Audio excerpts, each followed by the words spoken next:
Ou já viu pessoa muito alegre, mas odeia Beltrano, odeia fulano? A diferença é essa que nós vamos citar hoje. Essa mensagem foi escrita exatamente num período muito difícil, meus irmãos, que foi por volta do ano 49 depois de Cristo, né? E tinha um certo imperador lá em Roma. Esse imperador chamava Cláudio. E para os irmãos saberem, a função desse Cláudio, ou seja, desse imperador, ele às vezes supera as ordens do rei.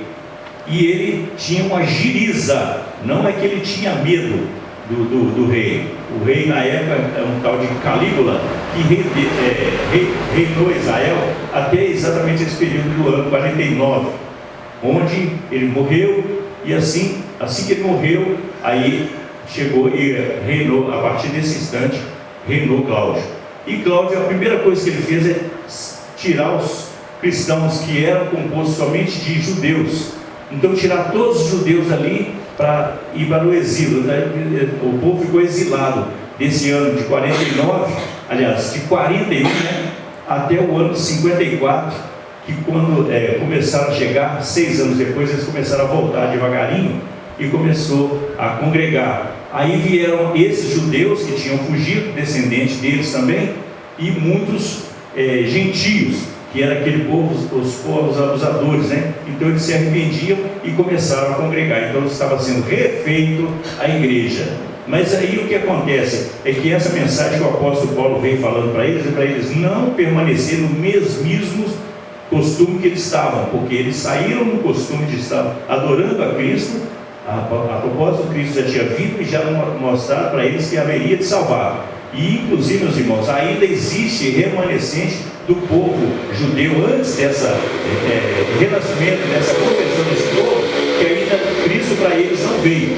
Mas existe os judeus cristãos que já acreditam na vinda de Cristo. A propósito, tem muitos professores de teologia judeus que são os cristãos, mas os judeus tradicionais ainda não acreditam na vinda de Cristo.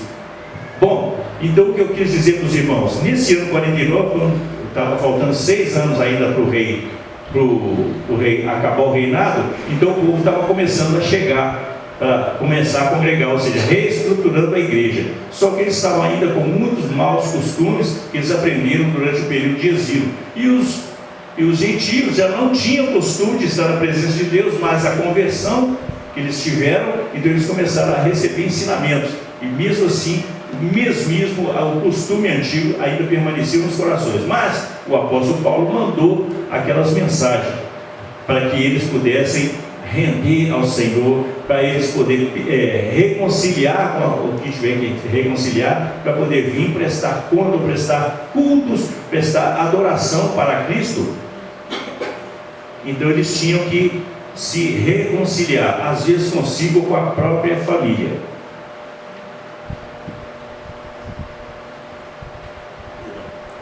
Mas o objetivo maior aí é porque eles sabiam que eles tinham que vir e provar exatamente daquilo que Deus vem trazendo para nós. Pois o amor de Cristo Jesus não é emocional. Ele não é emocional, mas ele traz alegria, e alegria da alma. Então o povo já estava sofrendo, muito sofrido do que estavam passando no tempo antes. Então eles começaram a ter alegria dentro do coração. Então eles começaram a fazer o mais perfeito que Deus nos deu. Imagina como Deus olha neste momento o povo que está reunido dentro do templo para poder aprender. E Deus nos deu um simples meio de louvar a Ele, que a gente às vezes se esquece, ou seja, fala que está alegre, mas nunca demonstra essa felicidade, porque era evangelizadora. E esse povo gentil estava sendo evangelizado por causa da gratidão que tinha aquele povo judeu, e principalmente a obediência que vinha através das cartas de apóstolo Paulo.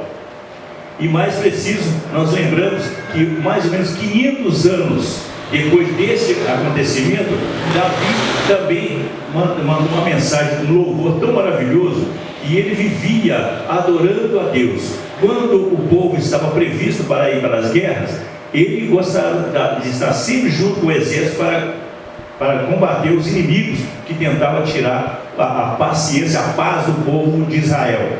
Então Davi ia para a batalha com eles, mas eles começaram a entender que eles, mesmo assim, a batalha estava ficando cada vez mais difícil. Venciam todas, mas portanto estava ficando cada vez mais difícil. Então eles pediram ao rei que fizesse as orações no monte, e assim ele ia para o monte orar e ficava durante todo o período da guerra fazendo oração.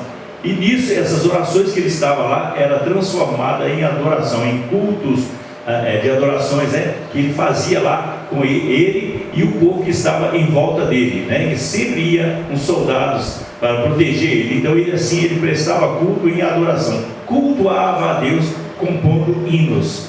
E nisso, especificamente lá no Salmo 126, versículo 2, o que acontece? Ele fala lá sobre a gratidão, porque ali já estava encerrando aquela oração e os exércitos estavam voltando daquela guerra e voltavam. E aí o que acontecia com eles? Eles sorriam, eram aquelas gargalhadas de alegria, porque eles riam e começavam a adorar a Deus.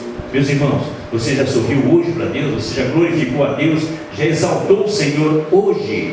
Então, se não, por favor, faça isso, porque Deus, Ele agrada dos louvores, Ele nos ama de um amor tão grande, que eu vou falar para os irmãos sobre esse objetivo do sorriso daqueles soldados de Davi. Meus irmãos, olha como nós somos criados e feitos tão perfeitos por Deus. Deus disse ao barro: façamos então, olha só, reuniu o Pai, Filho e Espírito Santo, pegou o barro e falou assim: façamos então o homem a nossa imagem e semelhança. Então imagina se Deus fosse tão triste de fazer um homem triste, ou se Deus não gostasse de louvor e fizesse um ser que não pudesse louvar. Se Deus não teve tanta perfeição no seu corpo, fizesse uma coisa completamente imperfeita e dizer que este vai ser a nossa imagem e semelhança. Nos fez tão perfeito, e o mais perfeito, ele usou três pontos. O primeiro que é o seguinte: nós somos corpo, alma e espírito, porque nós somos trinos. Nós temos um número 7 na nossa perfeição no corpo, e nós temos outra coisa a mais, que pela ciência nós somos cabeça, tronco e membro, mas espírito, na vida espiritual nós somos corpo, alma e espírito, conforme foi citado dias atrás. E o número 7, um sétimo dermatológico, um sétimo de pelo, um sétimo de músculo, de carne, massa morta, carne, músculo, um sétimo de massa fixa, que é osso, um sétimo de água, um sétimo de ar e um sétimo de sangue.